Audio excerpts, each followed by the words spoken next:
This is the fourth video in the series on financial liquidity. In this particular ratio or financial measure is something we're going to call debt structure. Now listen very carefully to this video and the explanations, because this one is important and it can actually give you a lot of information about a business. So it's important to understand how this one works. Debt structure is simply defined as current liabilities over total liabilities. Okay? So if you look at the spreadsheet, we'll go look at current liabilities. That's 176,012. And we'll divide that by total liabilities, which is 825,574. All right?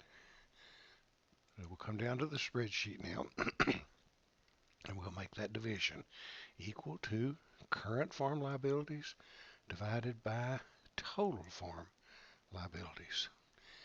And that number is 21.3%. Okay, now what does that say? Now here's where you want to be real careful, folks, and make sure you understand.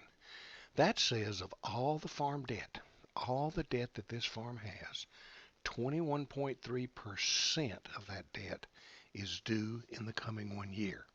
Okay? So if we were to change this number to a percentage, it would simply say that that 21.3% of the farm debt is due in the coming year.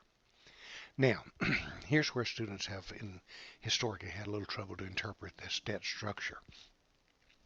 Over time, if you did not borrow any additional money, debt structure should get larger, because as you're paying off debt and as you're paying off principal, the loan balance would be falling all the time. It'd be getting smaller and smaller.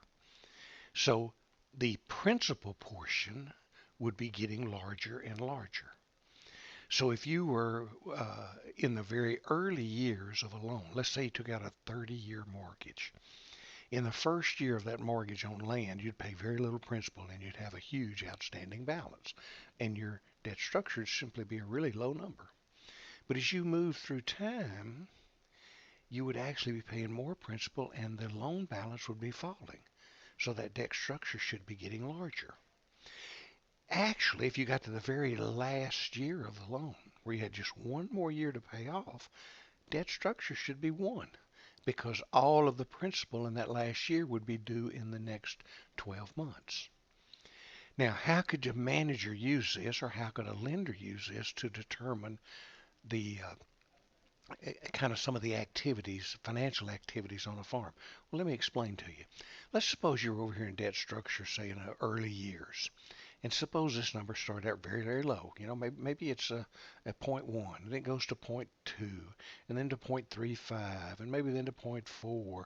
In other words, you know the business is paying off debt if that number's growing.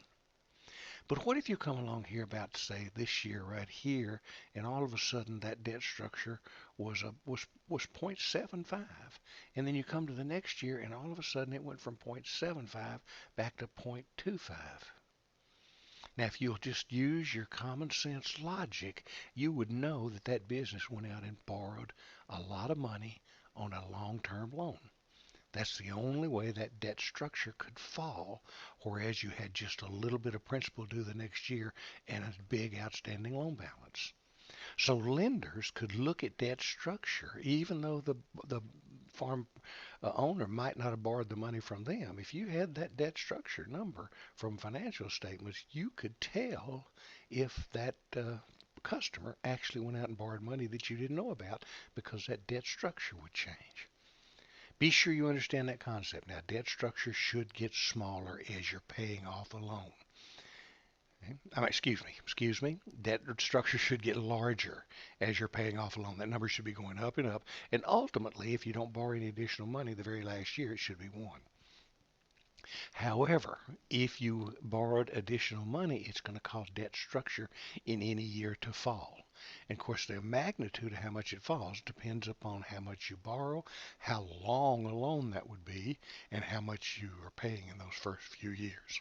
So debt structure simply tells the farm manager or the lender for all the debt that a farm owes, how much is due in the next year. In our particular J&J Farms, only 1/5, 20, a little over 20% of their total debt is due in a year. What that tells me immediately is they've got quite a bit of long-term debt. In other words, they owe quite a bit of money on land, farm machinery, breeding stock, and so forth. And of course, we can verify that by looking up here at those non-current liabilities. We see that there's a fairly significant outstanding mortgage on buildings and breeding stock and on land.